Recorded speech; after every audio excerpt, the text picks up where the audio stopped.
Hey everyone, it's Kai from Cool Collectibles back again for another review. This time it's the Blitzway Alejandro Murrieta Zorro figure from the Mask of Zorro. For a place to get all your collectibles, click the link in the description below to head on over to Big Bad Toy Store. They ship worldwide, so definitely check them out. Alright, this shipped out from Big Bad Toy Store 4 weeks ago, so the virus is definitely taking its toll on the US Postal Service. But it finally arrived today in pretty good nick. So I can't complain too much about that. And overall, I am pretty impressed with the set. There are a few things that are a little bit annoying, and I'll go through those in a little bit when I go through the figure and the accessories. But for the most part, it's a pretty good set, and I'm definitely glad to have another action sort of swashbuckling figure from that sort of genre, because that is sorely lacking from my collection. But I'll just quickly go through the packaging and get this stuff out of the way. Pretty much a stock standard box. You don't get too much to write home about. This embossing on the front here for the iconic Zorro symbol is pretty nice. But apart from that, you pretty much just open it up the top and take out the clamshell. So nothing too much to write home about. Accessories wise, I do love... I might just get him out of the way. I do love the newspaper clippings, or the old sort of paper clippings that they've got here with the wanted poster for him and his brother, Joaquin and Alejandro there. So that's all nicely done, and the weathering is actually pretty nice. And of course, I'm assuming this is a map of California back in the day. So nice sort of display pieces if you want to pose them up like that, or just having in the background. The big, let me just zoom out if I can, the accessory here, I've still got the cardboard thing that it comes in, which sort of keeps the form, is the cape. It's actually really nicely tailored. The material is a nice sort of thin felt material. It's very similar to the Hot Toys robes for the Jedi, if you have some of those figures, so you'll get a feel for that if you have one of those figures. I do love the edging with that sort of rope. I'm not sure how delicate that is, to be honest, and how it's attached. It looks like it might be attached by, I'm not sure if that's glue or not. If it's glue, I'll probably have to be very careful. But the sort of patterning, if you can see that shining off the light there and along the back, is very nice. So I can't complain too much about that. I do like the necklace there. It is a metal necklace, and I'm not sure how it attaches to those little silver knobs on the end there, but I'm assuming you'll probably have to be pretty delicate on that as well. So overall, really nicely done on the cape. It does come with his medallion that I haven't actually taken out of the plastic yet, and again, that's a metal chain, and the medallion does look quite nice, and you just sort of have that hanging over his neck. They do have a few spare silver buttons that are used on his pants, so just in case some of those fall off with the glue, similar to what Hot Toys does on some of their figures as well, giving those spare. And it looks like they've got a spare metal chain as well, which is nice. Comes with his sword, of course. The scabbard itself is plastic, but it's nicely painted and detailed there, so it looks pretty good. The sword itself is metal, which is also very nice. I think apart from Asmus and Blitzway here, I can't think of too many other 1/6 scale companies that still use metal in their accessories, and the chroming is pretty nice. The hilt itself is still plastic, but I guess that's not too big a deal. This part here is nicely patterned, and the bottom part here is nicely painted as well. So I don't know why Hot Toys at their price range can't do metal swords or metal accessories, but I think they definitely should get back to doing something like that. It also comes with a little dagger, and again, the blade here is metal. It's not too sharp on the end, on the sides here, but the end is pretty sharp, so be careful. And the hilt is pretty nice, not too much weathering or sort of metallic look to it, to be honest, but overall not too bad. It comes with this little stick, or walking stick, or whatever they want to call it. No metal on this one, but the head of it is nicely detailed along with that little piece there. So overall a nice little display piece as well. Comes with his whip. Unfortunately, it doesn't look like they included a way to sort of have that stored or just on his belt or anything like that. So I might have to try to fashion something out of a clip or something if I've got a spare clip lying around, because it does look pretty good when it's sort of wrapped up like that on his belt. I haven't seen the movie for a while. I mean, I think the movie came out in, must have been 97 or 98. And I really did love it back in the day. It was one of my first DVDs and Blu-rays that I got for the. I mean, I think it was one of those showcase DVDs where they were always putting it on to sort of show the latest tech, and the sound effects and so on was, and the music was really good for its time. And I don't think I ever saw him with this on his belt, to be honest, in the movie. But it would have been nice if they had done that. The movie, it's been ages since I've seen it. That was the first time I saw Catherine Zeta-Jones, and I thought she looked fantastic in that. I guess it has been 20 odd years. I haven't seen her for a while in any sort of recent media, so I'm not sure how she's aged, but hopefully she still looks pretty good. This is the Unmasked head sculpt, and overall I think it looks pretty good. The paint application, it probably doesn't have that same level of realism as Hot Toys. It does have a little bit of a plasticky sort of reflection to it. I think the eyes are nice and glassy. There is a nice sort of 5 o'clock shadow. There is a little bit of freckling to give it a bit more realism. One thing, I think the eyes, it would have been nice if the eyes were maybe just, the irises at least, were just a little bit wider and not so inset into his nose. From some angles he does look, particularly front on, he does look a little bit cross-eyed, but from a slight angle to the side, I think it looks pretty damn good. And the stranding in the hair is probably as good as you're going to get from anyone other than Hot Toys.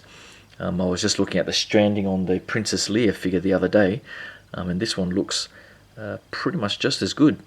So I do like the fine stranding, and in that sort of style, this sort of sculpted hair is definitely the way to go. And as you can see from sort of looking at a slight angle and so on, I think the likeness is actually pretty damn good.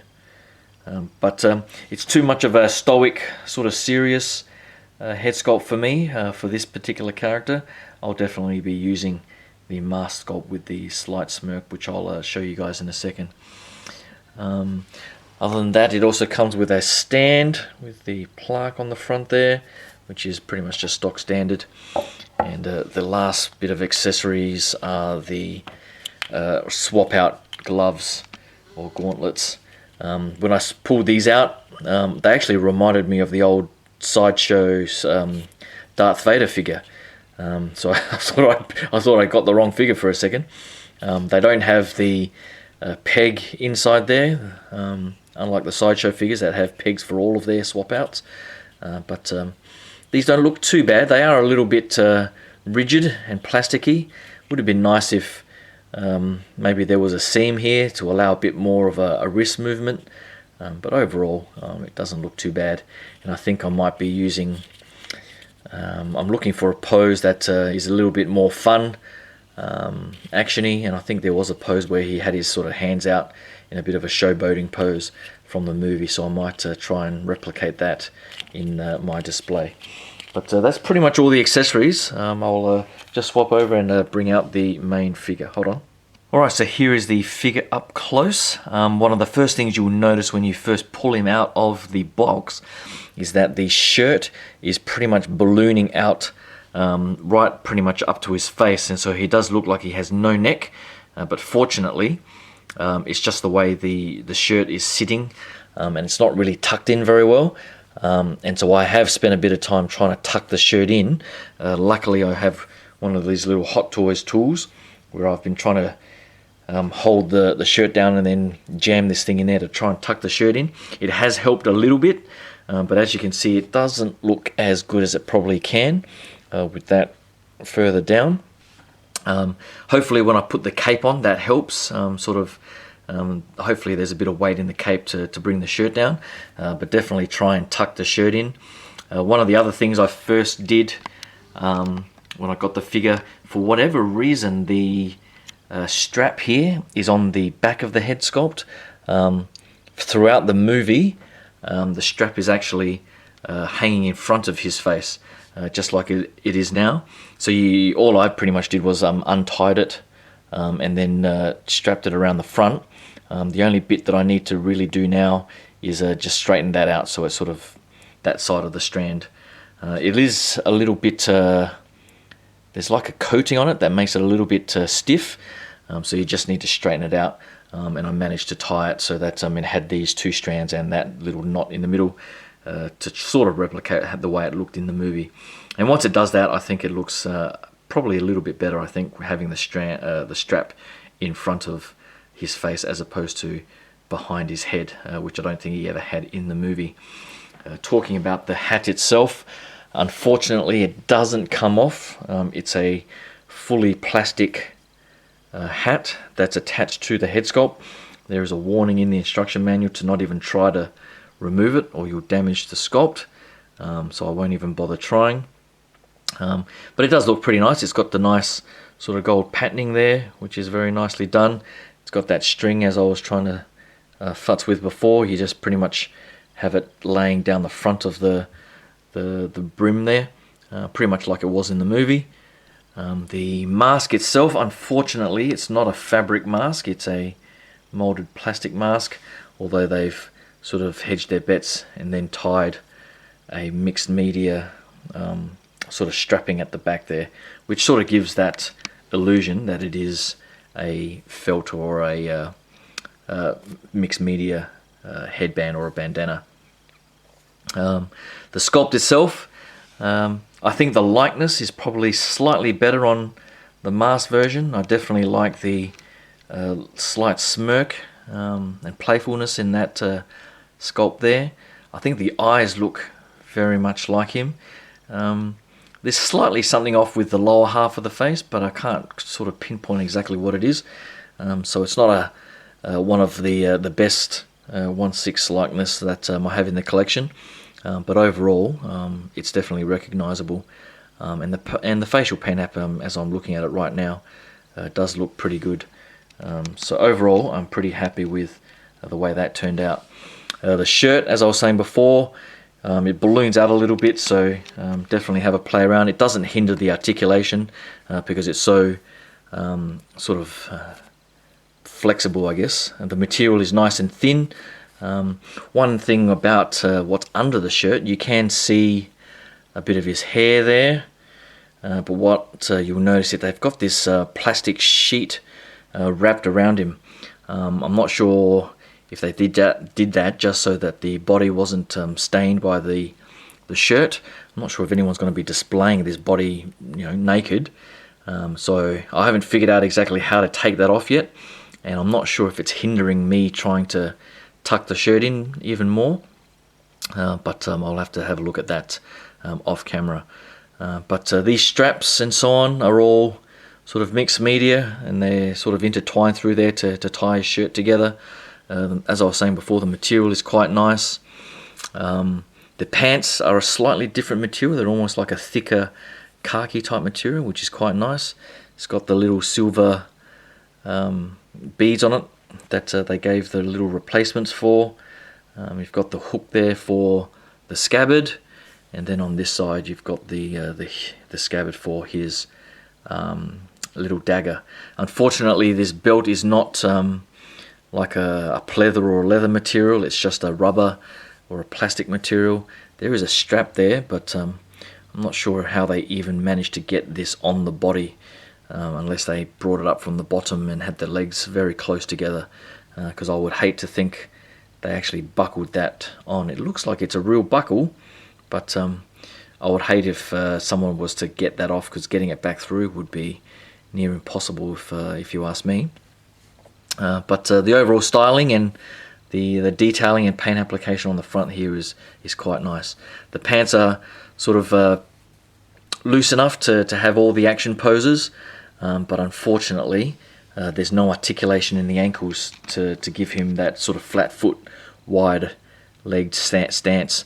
These are very sort of hard plasticky boots, which is pretty disappointing. I was hoping, I guess the photos weren't too conclusive, but I was hoping for maybe even a pleather material. They had a bit of give. It's a softish sort of plastic, but there's definitely no give that I can see in the ankles, and I'm not going to try and push it and snap something off. So it's disappointing there, but I guess on display for the most part it doesn't look too bad.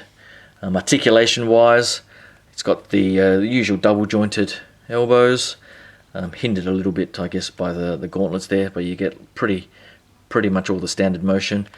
Arms all work the same way. The torso, I probably need to have a look at the torso to have a look at that plastic to see if I can get it off, but you get the rotation and the ab crunch motion there. I won't have him in too much of a dynamic pose. It'll be that sort of standing pose, in that playful pose as he was almost teasing the I can't remember the villain's name, but in that sort of fight sequence that they had. So I'll have him displayed like that. But I might just get the cape on and the medallion, and try to set up all the rest of the gimmicks and so on, and try to pose him up the way I will have him in the collection. I'll see what I can do with this shirt as well, and give a final pose and give some final thoughts. So hold on, and I'll be back in a second. Alright, so here he is set up as best I can. The shirt is definitely a pain in the ass to get laying right. I did have to take off the plastic because the plastic around the chest or the torso was definitely causing the shirt to puff up. I did have to sneak in a pair of scissors to try and pry it out, and eventually it did come out. But even after it came out, trying to use this and tucking that shirt in, it really is a pain, particularly getting it past the pants and actually getting it to stay in there. So eventually what I had to do and compromise was I started pulling it down from the back, which sort of made it a little bit better. I was hoping to actually see the collar, but eventually it ended up looking probably better as far as I could tuck it in at the front and then trying to pull it down from the back to hide that collar. And I guess with the cape on, it sort of covers the top of the collar anyway. So at least it's laying fairly flat on the shoulders there, and so it doesn't look like he's shrugging his shoulders or has no neck. The neck itself is pretty thick, and I don't even have the head sculpt pushed down too far. It doesn't seem to go down too far to click into place, and I have it sort of resting on top of there to give him more of a neck as well. So overall it doesn't look too bad. I tried to replicate that pose from that scene. It is a little bit tricky, and I guess it doesn't look as good as I remember it in my head, but that's probably the case for most of my poses as well. Now I did try to put the whip, all I did was I jammed it in between the hilt of the dagger and his belt there. I know that's not movie accurate, but I think the whip is just too nice of an accessory not to have on display. It's a shame, as I was saying before, that the boots don't give any sort of articulation to have him more flat-footed on the ground there, but overall it doesn't look too bad. The scabbard attaching it to the belt was a little bit tricky, but I eventually got the clips in there, so luckily nothing snapped off or broke like it almost did on some of my Asmus figures. But that's pretty much it. I think the cape from the rear here, if I just slowly turn it around, it lays pretty nicely and realistically. These fabric pieces of the head sculpt tend to balloon out a little bit and don't look that great from the front, but if you sort of futz around with it at the back, it doesn't look too bad. So in the end, I think it's a pretty nice piece to have in the collection, particularly if you're a fan of Zorro or at least a fan of some of the swashbuckling action adventure movies from the late 90s. I'm not sure if what else I've got in the collection that sort of fits in that genre. Indie, Captain Jack Sparrow. That's pretty much it from. I'm just having a quick look around. I don't really have too many more. I'm trying to think of some movies that with figures that might have fit in that genre. Things like The Princess Bride. I passed on that figure. I can't remember who made that. If that was Big Chief or even Sideshow. So I decided to pass on that one. But I'm definitely glad I did not pass on this particular Zorro figure. So if you like the movie at least, and like something a bit different in your collection, then I definitely recommend giving it a go. But hopefully you like that look at this Blitzway Zorro figure. Hopefully you can give the video a like and subscribe to the channel. I do have a few things coming up over the next few months as well, so hopefully you can subscribe and stay tuned for all that. And until then, thanks again, and I'll talk to you guys soon. Cheers. Bye.